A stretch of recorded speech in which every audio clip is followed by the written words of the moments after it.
Welcome back to Beta Squirrel. നമ്മൾ ആക്സസിബിലിറ്റിനെ കുറിച്ച് പറഞ്ഞല്ലോ. എന്താണ് ഈ ആക്സസിബിലിറ്റി എന്ന് പറയുന്നത്? നമ്മളൊരു വെബ്സൈറ്റ് അല്ലെങ്കിൽ ഒരു സോഫ്റ്റ്വെയർ, വെബ് ആപ്ലിക്കേഷൻ അല്ലെങ്കിൽ മൊബൈൽ ആപ്ലിക്കേഷൻ ഏതും ആവട്ടെ, അത് എല്ലാവർക്കും ആക്സസിബിൾ ആവണം എന്നതാണ് ആക്സസിബിലിറ്റി കൊണ്ട് ഉദ്ദേശിക്കുന്നത്. അപ്പോൾ ഈ ആക്സസിബിലിറ്റി എന്ന് പറയുമ്പോൾ എല്ലാവർക്കും നമുക്ക് ഒരു വെബ്സൈറ്റ് കാണാൻ പറ്റില്ല, പിന്നെ എന്താണ് പ്രശ്നം എന്ന് നിങ്ങൾ തിങ്ക് ചെയ്യുന്നുണ്ടാവും. അപ്പോൾ അതിലുള്ള പ്രോബ്ലം എന്ന് പറയുന്നത്, കണ്ണ് കാണാത്ത ബ്ലൈൻഡ് ആയിട്ടുള്ള ആൾക്കാരും വെബ്സൈറ്റും മൊബൈൽ ആപ്പൊക്കെ ഉപയോഗിക്കുന്നുണ്ട്. അവരെങ്ങനെയാണ് ഉപയോഗിക്കുന്നത്? സ്ക്രീൻ റീഡേഴ്സ് ഉപയോഗിച്ചിട്ടാണ്. നമ്മൾ മൊബൈലിലെ ആക്സസിബിലിറ്റി എനേബിൾ ചെയ്ത് കഴിഞ്ഞാൽ ഒരു വോയിസിൽ നമുക്ക് ഓരോ കാര്യങ്ങൾ നമ്മൾ ഓരോ സ്ഥലത്ത് പോകുന്ന റീഡ് ചെയ്ത് തരുന്നില്ലേ, അതാണ് എന്ത് ചെയ്യുന്നത്, സോഫ്റ്റ്വെയർ വെച്ചിട്ടുള്ള ആക്സസിബിലിറ്റി എന്ന് പറയുന്നത്. ഇതേപോലെ ഹാർഡ്വെയർ വെച്ചിട്ടുള്ള ആക്സസിബിലിറ്റി ഉണ്ട്. അങ്ങനെ പല രീതിയിൽ സെപ്പറേറ്റ് ആയിട്ടുള്ള സോഫ്റ്റ്വെയർസ് കമ്പ്യൂട്ടറിൽ ഇൻസ്റ്റാൾ ചെയ്തിട്ട് ജോസ് എന്നൊക്കെ പറഞ്ഞിട്ടുള്ള സോഫ്റ്റ്വെയർസ് ഉണ്ട്. ആ സോഫ്റ്റ്വെയർസ് ഇൻസ്റ്റാൾ ചെയ്ത് കഴിഞ്ഞാൽ എന്ത് ചെയ്യാൻ പറ്റും, ഈ കണ്ണ് കാണാത്തവർക്ക് അവരെ കീബോർഡ് ഉണ്ടാവും, അവർക്ക് സ്പെസിഫിക് ആയിട്ടുള്ള കീബോർഡ് ഉണ്ടാവും. ആ കീബോർഡ് ഉപയോഗിച്ച് അവർക്ക് നാവിഗേറ്റ് ചെയ്യാനും അതേപോലെ തന്നെ അവർക്ക് ഈ ഒരു സോഫ്റ്റ്വെയർ നമ്മളെ വെബ്സൈറ്റ് റീഡ് ചെയ്ത് കൊടുക്കും. അപ്പോൾ ഈ വെബ്സൈറ്റ് ഈ സോഫ്റ്റ്വെയർസിനൊക്കെ പ്രോപ്പർ ആയിട്ട് റീഡ് ചെയ്യണമെന്നുണ്ടെങ്കിൽ ആ രീതിയിലായിരിക്കണം നമ്മൾ എലിമെന്റ്സ് ഒക്കെ പ്ലേസ് ചെയ്തിട്ടുള്ളത്. അപ്പോൾ അതിന്റെ കീ കൺസെപ്റ്റ്, ആക്സസിബിലിറ്റിയിൽ വരേണ്ട ഒരു മെയിൻ കൺസെപ്റ്റ് എന്ന് പറയുന്നത്, ഒന്ന് എവിടെയൊക്കെ നമുക്ക് സെമാന്റിക് എലമെന്റ്സ് യൂസ് ചെയ്യാൻ പറ്റുമോ അവിടെയൊക്കെ സെമാന്റിക് എലമെന്റ്സ് യൂസ് ചെയ്യാം. പിന്നെ ഏരിയ ടാഗ്സ് കൊടുക്കുക. ഏരിയ എന്ന് വെച്ചാൽ ARIA, accessible rich internet applications ആണ് അതിന്റെ ഫുൾ ഫോം. അപ്പോൾ അതിന് ടാഗ്സ് കൊടുക്കാൻ പറ്റും. ആ ടാഗ്സ് എന്തൊക്കെയാണെന്നുള്ളത് നോക്കാം. പിന്നെ അതേപോലെ കീബോർഡ് ആക്സസിബിലിറ്റി.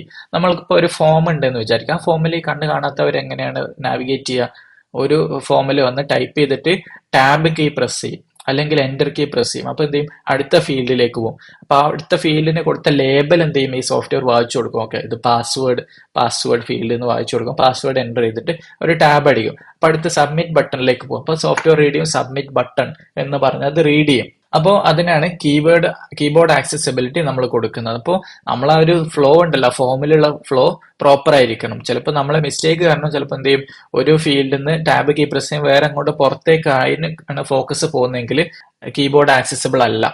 പിന്നെ അതേപോലെ ഇമേജസിനൊക്കെ ആൾട്ട് ടെക്സ്റ്റ് കൊടുക്കണം. ഈ ഇമേജസ് കണ്ണ് കാണാത്തവർക്ക് കാണാൻ പറ്റുന്നില്ലല്ലോ. ആ ഇമേജ് എന്താണ് പ്രസന്റ് ചെയ്യുന്നത് എന്നുള്ളത് പ്രോപ്പർ ആയിട്ടുള്ള ഒരു ഓൾട്ട് ടെക്സ്റ്റ് നമ്മൾ ഓരോ ഇമേജിനും കൊടുത്തിരിക്കണം, അല്ലെങ്കിൽ ഒരു വീഡിയോക്കും എല്ലാത്തിനും കൊടുത്തിരിക്കണം. അങ്ങനെയാണെങ്കിലേ അവർക്ക് എന്ത് ചെയ്യാൻ പറ്റുള്ളൂ, ഇത് എന്താണ് അവിടെ ഒരു ഇമേജ് കണ്ടന്റ് ഉള്ളതെന്നുള്ളത് റീഡ് ചെയ്യാൻ പറ്റുള്ളൂ. പിന്നെ അതേപോലെ തന്നെ മറ്റൊരു ഇമ്പോർട്ടൻ്റ് ആണ് കളർ കോൺട്രാസ്റ്റ് എന്ന് പറയുന്നത്. ഫുൾ ബ്ലൈൻഡ് അല്ലാത്ത കളർ ബ്ലൈൻഡ് ആയിട്ടുള്ള ആൾക്കാരുണ്ടോ? എനിക്കും നിങ്ങൾക്കൊക്കെ ചില കളർ ബ്ലൈൻഡ് ആയിരിക്കും. അതായത് ചില കളർ നമ്മൾ നോക്കിയിട്ട് ഒരു ഇത് ബ്ലൂ ആണെന്ന് പറയും, പക്ഷെ ആക്ച്വലി അത് ചിലപ്പോൾ എന്ത് ചെയ്യായിരിക്കും, ഗ്രീൻ ആയിരിക്കും. അങ്ങനെയൊക്കെയുള്ള പ്രോബ്ലംസ് ഉണ്ടാവും.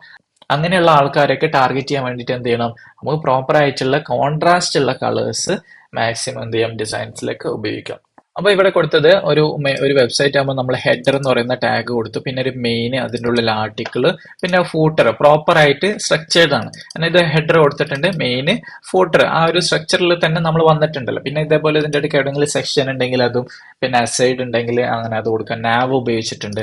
പിന്നെ അഡ്രസ്സ് കൊടുക്കുന്നിടത്ത് അഡ്രസ് ടാഗ് ഉപയോഗിക്കാം. അങ്ങനെയുള്ള ആക്സസിബിലിറ്റിക്ക് വേണ്ടിയിട്ട് നമ്മൾ സെമാൻറ്റിക് ടാഗ്സ് മാക്സിമം യൂസ് ചെയ്യാം. പിന്നെ അതേപോലെ നമുക്ക് ഉപയോഗിക്കേണ്ടത് ഏരിയ ലേബൽ ആണ്. അത് ഏരിയ ലേബല് അല്ലെങ്കിൽ labelled by, described by, aria hidden, role എന്ന് പറയുന്ന ഏരിയ ടാഗ്സ് ഒക്കെ ഉണ്ട്. അപ്പൊ അതിൽ നമുക്ക് കുറച്ച് എക്സാമ്പിൾസ് നോക്കാം. നമുക്കൊരു ക്ലോസ് ബട്ടൺ ഉണ്ട് എന്ന് വിചാരിക്കും. അതാണ് ഒരു ബട്ടൺ. ആ ബട്ടൺ എന്താണ്, ഒരു ക്ലോസ് എന്ന് പറഞ്ഞ ഒരു എക്സ് മാർക്ക് ആണല്ലോ. അത് ക്ലിക്ക് ചെയ്യുമ്പോൾ നമ്മൾ പോപ്പോ എന്തെങ്കിലും ക്ലോസ് ആയി പോകുന്ന ഒരു ക്ലോസ് ബട്ടൺ ആണെന്ന് വിചാരിക്കും. അപ്പോൾ ഈ ഒരു എക്സ് എന്ന് പറയുമ്പോൾ ഈ സ്ക്രീൻ റീഡർ എന്താണ് റീഡ് ചെയ്യുന്നത്, അല്ലെങ്കിൽ ആക്സസിബിലിറ്റി സോഫ്റ്റ്വെയർ റീഡ് ചെയ്യുക എക്സ് എന്ന് മാത്രമേ റീഡ് ചെയ്യുള്ളൂ, നിങ്ങൾ വേറൊന്നും കൊടുത്തിട്ടില്ല എന്നുണ്ടെങ്കിൽ. അപ്പൊ അതിനെന്ത് ചെയ്യണം, നമ്മൾ ഒരു ലേബൽ കൊടുക്കണം. ഏരിയ ഹൈഫൺ ലേബൽ എന്ന് പറഞ്ഞിട്ട് ക്ലോസ് എന്നാണ് കൊടുക്കുക. അപ്പൊ എന്ത് ചെയ്യും, ആ സോഫ്റ്റ്വെയർ ഈ ഒരു ബട്ടണിൽ എത്തുമ്പോൾ ക്ലോസ് ബട്ടൺ എന്ന് പറഞ്ഞ് റീഡ് ചെയ്യും. അതേപോലെ തന്നെ റോൾ എന്ന് പറയുന്ന ഒരു ആട്രിബ്യൂട്ട് കൂടെ കൊടുത്തിട്ടുണ്ട്. റോൾ ഈക്വൽ ടു ബട്ടൺ, ഇതൊരു ബട്ടൺ ആണ് എന്ന് ഐഡന്റിഫൈ ചെയ്യാൻ വേണ്ടിയിട്ട്. പലപ്പോഴും നമ്മൾ ഒരു എ ടാഗ് ബട്ടന്റെ രീതിയിൽ നമ്മൾ ഡിസൈൻ ചെയ്യാറുണ്ട് അല്ലെ. അതേപോലെ തന്നെ എന്നിട്ട് ക്ലിക്ക് ചെയ്യുമ്പോൾ വേറെ പേജിലേക്ക് പോകാൻ വേണ്ടിയിട്ട്. അതേപോലെ തന്നെ നമ്മൾ ഡിവ് ഉപയോഗിച്ച് ബട്ടൺ ഡിസൈൻ ചെയ്യും. അങ്ങനെ പ്രോപ്പർ ആയിട്ട് നമ്മൾ എലമെന്റ് യൂസ് ചെയ്യാതെ നമ്മൾ എന്ത് ചെയ്യും, വേറെ എലമെന്റ്സ് ഒക്കെ ഉപയോഗിച്ചിട്ട് നമ്മൾ ഡിസൈൻ ചെയ്തിട്ട് എടുക്കും. അങ്ങനെയൊക്കെ ചെയ്യുന്ന സമയത്ത് കസ്റ്റമായിട്ട് ചെയ്യുമ്പോൾ നിർബന്ധമായിട്ടും റോള് കൊടുത്തിരിക്കണം. ആക്ച്വലി ആ ഒരു ഡിവിന്റെ ഡിസൈൻ കൊണ്ട് ഉദ്ദേശിച്ച ബട്ടൺ ആണെങ്കിൽ റോൾ ഈക്വൽ ടു ബട്ടൺ എന്ന് പറഞ്ഞ് കൊടുക്കണം. പിന്നെ നമുക്ക് ഇവിടെ നാവിഗേഷന്റെ ഒരു ലിസ്റ്റ് ഉണ്ടല്ലോ, അവിടെ നമ്മൾ എന്ത് ചെയ്യാണ്, ഒരു div ആണ് കൊടുത്തെങ്കിൽ ആ divന് റോൾ ഈക്വൽ ടു നാവിഗേഷൻ എന്ന് പറഞ്ഞു കൊടുക്കാം. അപ്പോൾ ഈ സ്ക്രീൻ റീഡേഴ്സിന് എന്ത് മനസ്സിലാവും, ഓക്കെ ഇതിന്റെ ഉള്ളിലുള്ള നാവിഗേഷൻസിന് വേണ്ടിയിട്ടുള്ള മെനൂസ് ആണ് ഉള്ളത് എന്നുള്ളത് മനസ്സിലാവുകയും ചെയ്യും. അവിടെ ഇമേജിന് ഓൾട്ട് ടെക്സ്റ്റ് കൊടുത്തതാണ്. ലോഗോ എന്ന് പറയുന്ന ഇമേജ് പ്ലേസ് ചെയ്യുമ്പോൾ അവിടെ കമ്പനി ലോഗോ എന്ന് പറഞ്ഞ ഓൾട്ട് ടെക്സ്റ്റ് കൊടുത്തു കഴിഞ്ഞാൽ ഇതൊരു കമ്പനി ലോഗോയാണെന്നുള്ളത് റീഡേഴ്സിന് മനസ്സിലാവും. ഒരു ഫോമിന്റെ ആക്സസിബിലിറ്റി എന്ന് പറയുമ്പോൾ ബൈ ഡീഫോൾട്ട് നിങ്ങൾ ആ ഒരു ഫോം നിങ്ങൾ പ്ലേസ് ചെയ്ത ആ ഓർഡറിലായിരിക്കും കീബോർഡിന്റെ നാവിഗേഷൻ പോവാം. ഇനി അതല്ല, നിങ്ങൾ ഡിസൈൻ ചെയ്തിട്ട് എങ്ങാനും നിങ്ങൾ CSS ഉപയോഗിച്ച് ഏതെങ്കിലും എലമെന്റ് ഇവിടേക്ക് പ്ലേസ് ചെയ്യുന്നുണ്ട്, പൊസിഷൻ അബ്സല്യൂട്ട് ഒക്കെ ഉപയോഗിച്ച് നിങ്ങൾ പ്ലേസ് ചെയ്യുന്നുണ്ടെങ്കിൽ അതിന് ടാബ് ഇൻഡെക്സ് എന്ന് പറയുന്ന പ്രോപ്പർട്ടി കൊടുത്തിട്ട് ടാബ് ഇൻഡെക്സ് ഓർഡർ കൊടുക്കണം. 0 1 2 3 4 എന്ന് പറഞ്ഞ് ആ ഒരു ഓർഡറിൽ സെറ്റ് ചെയ്ത് കൊടുക്കണം. അല്ലാതെ എലമെന്റ് പ്ലേസ് ചെയ്ത് ഓർഡർ എങ്ങനെയാണോ ആ ഓർഡറിലായിരിക്കും കീബോർഡിന്റെ നാവിഗേഷൻ പോകുന്നത്. ആദ്യം നെയിം എന്ന് പറഞ്ഞ ഫീൽഡിൽ പോകും, ടാബ് കീ പ്രസ് ചെയ്യുമ്പോൾ അടുത്ത ഫീൽഡിൽ, അങ്ങനെയാണ് പോവുക.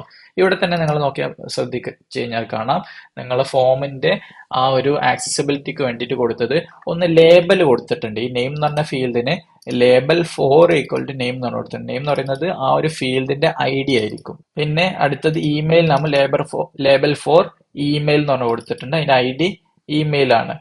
പിന്നെ അതേപോലെ തന്നെ ഇനിയുള്ളത് കോണ്ടാക്ട് ഇൻഫർമേഷൻ പ്രിഫറൻസസ് ഉണ്ട്. അപ്പൊ കോണ്ടാക്ട് പ്രിഫറൻസിൽ നമ്മൾ എന്തുണ്ട് കൊടുക്കുന്നത്, കുറച്ച് ഫീൽഡുകൾ ഉണ്ട്. അത് ഗ്രൂപ്പായിട്ട് ചെയ്യാൻ വേണ്ടിയിട്ട് ഫീൽഡ് സെറ്റിന്റെ ഉള്ളിൽ കൊടുത്തിട്ട് അതിനൊരു ലെജൻഡ് എന്ന് പറയുന്ന ടൈറ്റിൽ കൊടുത്തിട്ടുണ്ട്. HTML ഉള്ള ഒരു എലമെന്റ് ആണ് ഫീൽഡ് സെറ്റും. ഫീൽഡ് സെറ്റ് ഗ്രൂപ്പ് ചെയ്യാൻ വേണ്ടിയിട്ട്, എന്നിട്ട് അതിന്റെ ടൈറ്റിലാണ് ലെജൻഡ് എന്ന് പറയുന്ന ഇതിൽ വരിക. എന്നിട്ട് അതിലുള്ള ഈ ഫീൽഡുകളൊക്കെ ആ ഒരു ഗ്രൂപ്പിന്റെ ഉള്ളിലായിരിക്കും. അപ്പോൾ സ്ക്രീൻ റീഡേഴ്സിന് മനസ്സിലാവും, ഓക്കെ ഇത് കോണ്ടാക്ട് പ്രിഫറൻസുമായിട്ട് ബന്ധപ്പെട്ട ഫീൽഡുകളാണ് ഇത്രയും എന്നുള്ളത് മനസ്സിലാവുകയും അത് റീഡ് ചെയ്ത് കൊടുക്കുകയും ചെയ്യും. അപ്പോൾ നമുക്ക് റീഫ്രഷ് ചെയ്ത് നോക്കി കഴിഞ്ഞാൽ നെയിം എന്ന് പറഞ്ഞ ഫീൽഡ് ഉണ്ട്. അവിടെ ഞാൻ ടാബ് കീ പ്രസ് ചെയ്തപ്പോൾ കണ്ടോ ഇമെയിലിലേക്ക് പോയി. വീണ്ടും ടാബ് കീ പ്രസ് ചെയ്തപ്പോൾ അടുത്ത കോണ്ടാക്ട് പ്രിഫറൻസിന്റെ ഉള്ളിലുള്ള ആ ഇമെയിലിലേക്ക് വന്നു. പിന്നെ അത് സബ്മിറ്റിലേക്ക് പോയി. കാരണം ആ ഇമെയിലും ഫോണും എന്താണ്, അതൊരു സെയിം കമ്പോണന്റ് ആണ്. ഒരു റേഡിയോ ബട്ടൺ ഏതെങ്കിലും ഒന്നാണ് സെലക്ട് ചെയ്യാൻ പറ്റുള്ളൂ. ഞാൻ വീണ്ടും ഒന്നുകൂടെ നാവിഗേറ്റ് ചെയ്യാണ്. അവിടെ റേഡിയോയിൽ വന്ന് ഞാൻ സ്പേസ് കീ പ്രസ് ചെയ്ത് കഴിഞ്ഞാൽ അത് സെലക്ട് ആവും. ഇനി അതല്ല അടുത്ത ഓപ്ഷൻ ആണ് നിങ്ങൾക്ക് വേണ്ടെങ്കിൽ ആരോ ഉപയോഗിക്കാം. റൈറ്റ് ആരോ ഉപയോഗിച്ച് കഴിഞ്ഞാൽ റൈറ്റിലേക്കും, ലെഫ്റ്റ് ആരോ ഉപയോഗിച്ച് കഴിഞ്ഞാൽ ലെഫ്റ്റിലേക്കും നാവിഗേറ്റ് ആവും. ഇങ്ങനെയാണ് ആക്സസിബിൾ ആയിട്ടുള്ള ഫോം ഡിസൈൻ ചെയ്യുന്നത്. അതേപോലെ കളേഴ്സ് കൊടുക്കുന്ന സമയത്ത് ഡിം ആയിട്ടുള്ള കളേഴ്സ് കൊടുക്കാതെ നല്ല ഡാർക്ക് ആയിട്ടുള്ള കളേഴ്സ് കൊടുക്കുക. ടെക്സ്റ്റിനാണെങ്കിൽ ഫുൾ ബ്ലാക്ക് കളർ, പിന്നെ അതേപോലെ ബ്ലാക്കിലാണെങ്കിൽ വൈറ്റ് കളർ, ലൈറ്റ് ആയിട്ടുള്ള കളറൊക്കെ കൊടുത്തു കഴിഞ്ഞാൽ എന്ത് ചെയ്യാൻ പറ്റില്ല, നോർമൽ യൂസേഴ്സിന് തന്നെ റീഡ് ചെയ്യാൻ പറ്റില്ല. പിന്നെ കളർ ബ്ലൈൻഡ് ആയിട്ടുള്ള ആൾക്കാരെ കാര്യം പറയേണ്ടതില്ലല്ലോ.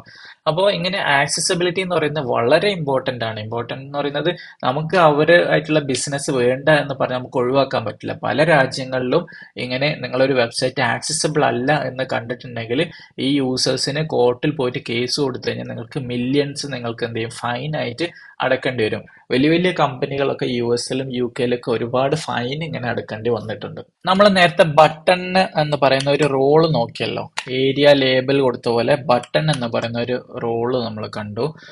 വേറെ ഏതൊക്കെ റോൾസ് അവൈലബിൾ ആണ് എന്നുള്ളത് നോക്കാം. അപ്പൊ അതില് ഡോക്യുമെന്റ് സ്ട്രക്ചർ റോളിൽ വരുന്നതാണ് ആർട്ടിക്കിൾ എന്ന് പറയുന്ന റോൾ ഉണ്ട്. ഫോം, ഇതൊരു ഫോം ആണ് എന്ന് ഐഡന്റിഫൈ ചെയ്യാൻ മെയിൻ എന്ന് പറയുന്ന റോൾ. Navigation, region, search. ഒരു സെർച്ച് ബട്ടൺ, ഒരു സെർച്ച് ഫീൽഡ് ഒക്കെ ആണെങ്കിൽ അതിന് റോൾ ഈക്വൽ ടു സെർച്ച് എന്ന് കൊടുക്കുക. ആർട്ടിക്കിൾ ആണെങ്കിൽ ആർട്ടിക്കിൾ, ഫോം ആണെങ്കിൽ form, main, navigation, region. Button, check box, combo box, grid, link, list box, menu item, progress bar, radio, slider, spin button, tab, ഒരു tab ഒക്കെ ആയിട്ടുണ്ടെങ്കിൽ ടാബ് പാനൽ, ടെക്സ്റ്റ് ബോക്സ് ആണെങ്കിൽ text box, പിന്നെ ലാൻഡ്മാർക്കിനുണ്ട് banner, content info, footer, header, navigation, search അവിടെയുണ്ട്. പിന്നെ alert, log, status, timer, പിന്നെ interactive role എന്ന് പറയുന്നത് അലേർട്ട്, ഡയലോഗ്, ടൂൾ ടിപ്പ് ആണ് ടൂൾ ടിപ്പ്. വേറെ application, document, presentation, separate, tab list, tool bar, ഇതൊക്കെ ഒരു ഹെവി ലിസ്റ്റ് ആണ്. ഇത്രയൊന്നും നിങ്ങൾക്ക് ഉപയോഗിക്കേണ്ടി വരില്ല. പക്ഷെ ഇത്രയും ഇങ്ങനെയൊക്കെ റൂൾസ് ഉണ്ട് എന്നുള്ളത് ജസ്റ്റ് ഒന്ന് ഓർത്ത് വെക്കുക. കാണാപ്പാഠം പഠിക്കണം എന്നല്ല, നിങ്ങൾ പഠിക്കേണ്ടത് തന്നെ നമ്മൾ വീഡിയോസ് ഒക്കെ ആണ് പഠിക്കേണ്ടത്. ബൈ ഹാർട്ട് ചെയ്തല്ല പഠിക്കേണ്ടത്. ഓരോന്നും മനസ്സിലാക്കിയിട്ട് ഓരോന്നിനും എന്തിനാണ് ഉപയോഗിക്കുന്നുള്ള സിറ്റുവേഷൻ മനസ്സിലാക്കി വെക്കുക. അപ്പൊ പിന്നീട് നിങ്ങൾക്ക് ഒരു സോഫ്റ്റ്വെയർ ഡെവലപ്പ് ചെയ്യാൻ വരുന്ന സമയത്ത് ഇങ്ങനെ ഒരു ഓപ്ഷൻ ഉണ്ട്, അതാണ് ഇവിടെ സ്യൂട്ടബിൾ ആവുക, അത് ഉപയോഗിക്കാം എന്നുള്ള ആ ഒരു ഓർമ്മ നിങ്ങൾക്ക് വരണം.